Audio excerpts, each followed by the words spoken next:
Bonsoir, Bonsoir, ma tata. je suis camerounaise. Mon histoire, parce que quand je veux raconter ça, je veux pleurer. Ouais, Parce maman. que c'est ma propre mère qui est à l'origine de mes problèmes. Ma propre mère qui m'a mis au monde. Je suis la seule fille. Elle nous a accouchés par césarienne. J'ai pris ma nièce. Elle avait 3 ans. Elle quitte chez moi, elle avait 8 ans. Elle quitte chez moi, comment je pars chez une sœur là, parce que je n'arrivais même plus à manger avec mes enfants. Ma soeur me dit que Yolande, je te connais toi avant, mais maintenant je ne te reconnais plus. La vie que tu mènes, c'est comment? Tu n'arrives même plus à manger. C'est toi qui nous aidais avant. Qu'est-ce qui se passe? On part chez un prêtre. Le prêtre me demande que tes enfants sont où. Je dis qu'ils sont à l'école. Il me dit, retrouvons-nous ici samedi. On se retrouve quand on arrive.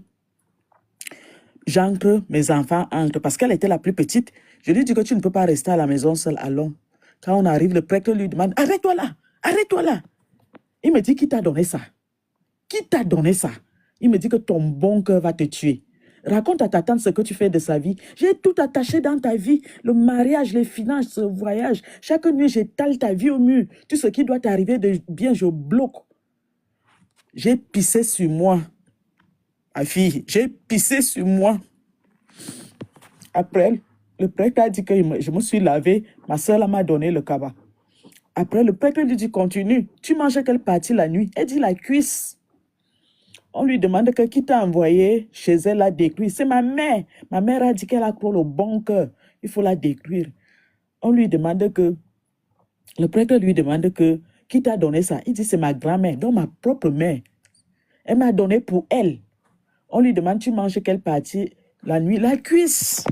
Le prêtre m'a dit qu'elle est déjà trop loin. C'est comme ça que le prêtre dit qu'il me fait le feu. Ma mère, je ne sais pas comment elle était au courant. Elle est arrivée le jour-là. Quand elle arrive, le prêtre lui dit que, dès que le prêtre voit ma mère, il dit, enlevez-moi la sorcière là ici. Sans vous mentir, je n'ai pas cru. Je n'ai pas cru. Parce que c'est difficile de croire que ta mère est sorcière. C'est difficile. Je vais couper court. C'est comme ça que j'ai tourné le dos au prêtre. En 2019, mon mariage a été annulé à 2 jours. À 2 jours du mariage. Le mariage a été annulé. En 2020, on m'amène encore à une prière. La petite fille qui délivrait, quand j'arrive, au fur et à mesure que je m'approchais là où on faisait les louanges, mon ventre commence à gonfler. Gonfler, ça devient comme si j'ai 5 enfants dans le ventre. Il demande qu'elle est enceinte. On dit non, c'est là où, quand elle a suivi les louanges, que le ventre a commencé à gonfler. Il dit, donnez-lui la natte, elle se couche. Je me couche, quelque chose a commencé à marcher dans mon ventre. Elle vient se placer devant moi et dit que comment une mère peut faire ça alors qu'elle ne connaissait même pas l'histoire. Comment une mère peut faire ça à sa fille? Elle t'a mis le serpent si dans le ventre, tu avais 12 ans. Elle a dit que tu ne vas jamais te marier, tu ne seras rien, tu ne feras rien. Elle a pris tes chances, elle a donné à ton petit frère. Ma fille, quand tu as les enfants, regarde souvent tes enfants au milieu de la tête ici. Parce que j'avais un creux ici, j'avais demandé mais comment ma tête s'est cassée sans que je ne sois au courant. C'est là où ils prennent les chances. Il faut souvent regarder la tête de tes enfants au milieu ici. Parce que j'avais ce creux-là, oui, un creux là. C'est comme ça que elle a commencé à prier pour qu'on tue le serpent-ci dans mon ventre. Parce que toute ma maison, il n'y avait pas les cafards. Les cafards étaient seulement dans ma chambre. Dans ma chambre. Les cafards étaient seulement... Donc les cafards suivaient leur maître qui était dans mon ventre. C'est comme ça qu'elle me délivre. Elle finit de me délivrer.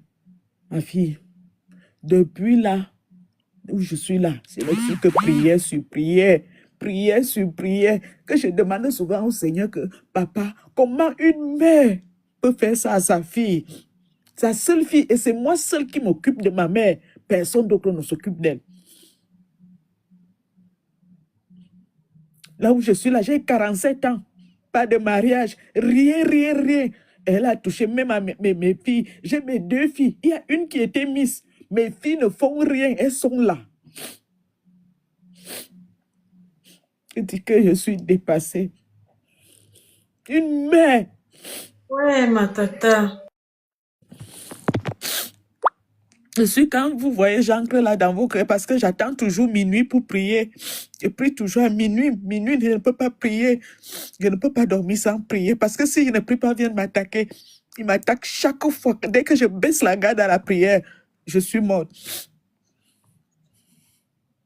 Donc mes petits frères, leurs femmes, eux tous sont des sorciers. Je suis la seule qui a le ventre vide.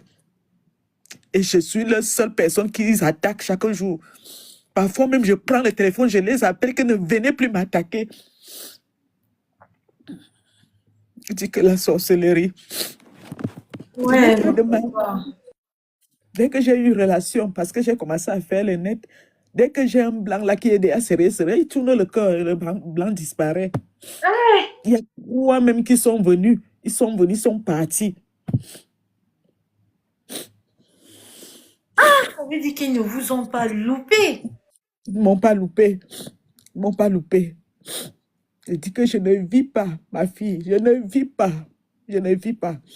Pour manger, parfois je dors comme ça avec 2 gobelets d'eau. Je bois, je me couche, je dors. Mon Dieu, ouais, mon Dieu.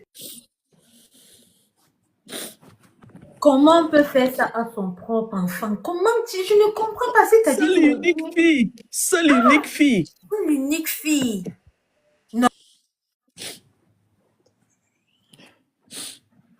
C'est que... Ouais, maman, beaucoup de courage, vraiment, beaucoup de courage. Merci beaucoup. Beaucoup de Merci. courage. C'est Merci beaucoup. une chose est sûre, quand tu as déjà montré le visage de la personne qui te combat, tu peux vaincre, vraiment. Oui. Merci beaucoup. Courage, maman. Merci beaucoup. Merci.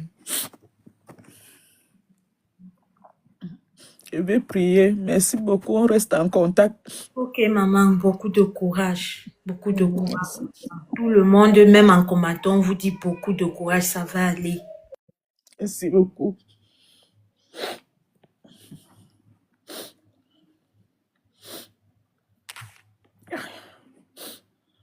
Ah, comment une mère peut faire ça à son propre enfant?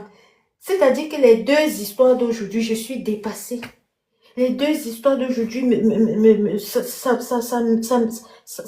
me secoue en fait. Parce qu'une mère est censée protéger son enfant. Une mère est censée être celle-là qui est le bouclier.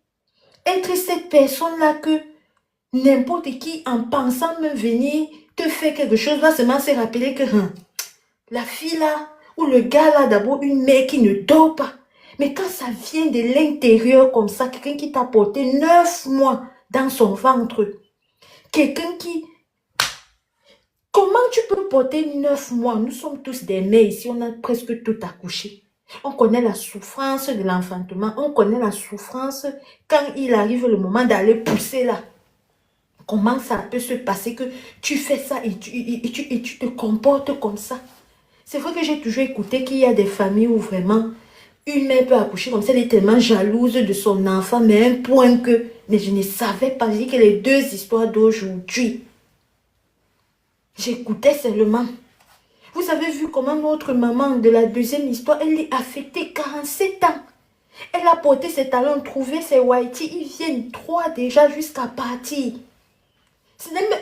Pour nous qui avons porté les talons là, ce n'est pas facile de faire de nos jours-ci qu'un whitey descende au pays pour toi. Donc si tu as eu la grâce, jusqu'à 3 sont descendus, jusqu'à 3 repartent. On peut faire ça. Comment tu peux combattre ton enfant donc si elle est bien, tu es bien? Et si ça s'arrêtait seulement, elle est partie aussi s'attaquer à ses filles. Et effectivement, je vous avais déjà raconté l'histoire des cafards là ici, non? Je vous avais parlé de l'histoire des cafards dans une de mes vidéos. Notamment celle de la bailleresse là qui avait été exposée là-bas à Douala au Cameroun. Parce que elle, pour savoir, pour son serpent qu'elle avait mis dans sa maison où elle louait là, c'était toujours avec les cafards. Donc tu es quelque part, tu vois les cafards, un chat façon là. Soit tu veux, tu réfléchis, soit tu veux, tu réfléchis. Sinon c'est ça là qui est là comme ça. Ah.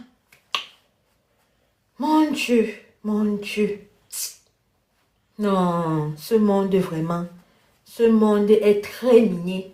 Ce monde est extrêmement minier, je vous le dis. Voilà ça comme ça. Ah.